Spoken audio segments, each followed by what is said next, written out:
خانه یا اینکه جای زیست را فروختن این یک قراری خیلی دشوار است، چون که بسیار آدمان مهر و محبت به خانه های زیستشان پیدا میکنند و پول این مهر و محبت را خریده نمیتواند گفته فکر میکنند. اگر گرد و اطراف بودگی ها خانه هایشان را فروشند هم این شخصان یک رو از فکر خود بر نمیگردند.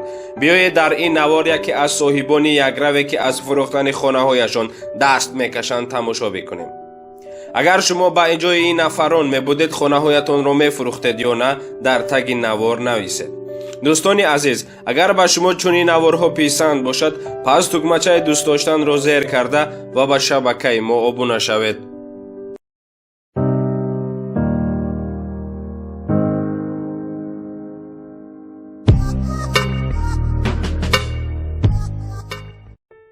آستین سپرینگز یکی از شخصان یک رو هم شناخته شود مقصد او خانه اش را با نرخ گران فروختن بود. او در شهر واشنگتن ایالات متحده آمریکا زندگی میکند و این خانه نیز آنجا واقع است. چه خیلی که میدانیم آمریکا با خانه های بلند و شونه اش دانسته یا اینکه شناخته می شود، هرچند که مهندسان و صاحبان شرکت های ساختمانی با آستین $2 میلیون تکلیف کرده باشند هم این تکلیف را او رد کرد. ساختمانی بناهای بلند و شونه را فرصت دانستند میخواست که خانه اش را کمی قیمت بفروشد، اما از فشار شرکت ها و بانک ها مجبور شد که با $1 میلیون خانه اش را بفروشد. البته که کپیتالیسم همه وقت پلان داشت. آستین از قبول نکردن تکلیف اوله خیلی پشیمان شد. چون لو یانگ که در شهر شنزن جمهوری خلقی چین زندگی میکرد یکی از دیگر شخص یک رو به حساب می رود. در یک لایحه بزرگ بارکشانی و تجارتی خانه های مردمی تهنشین خریداری کرده ویران کرده شد. با چون لو یانگ $2 میلیون تکلیف کردند و آن این تکلیف را قبول نکرد. این زن طول 7 سال مبارزه برد و در آخر با نرخ $13 میلیون آمریکایی منزلش را فروخت.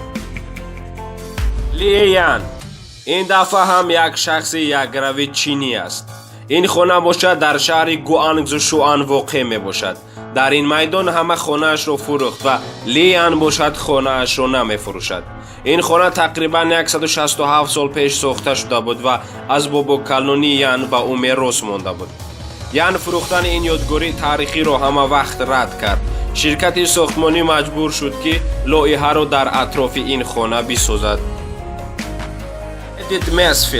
ادیت مسفیلد 84 ساله که خانه‌اش در ایالات واشنگتن آمریکا بود از فروختن خانه‌اش دست کشیده مبارزه می‌برد.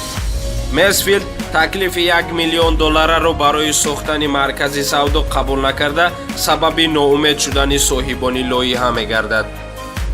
چون که یگانه خواهش او در این خانه پر از خاطره ها دوام دادن زندگیش بود. سرمایه گذار بعد خریداری کردن نتوانستن مجبور شد که مرکز سودا را در گرد خانه ادیت مسفیلد انشا کند. لو اوگن هم یک شهروند جمهوری خلقی چین می باشد. برای ویران کردن بنا در چین بین صاحب بنا و حکومت باید سازشنامه خطی موجود باشد. از سببی که نرخ خانه را معقول نکرد آن را ترک ننمود.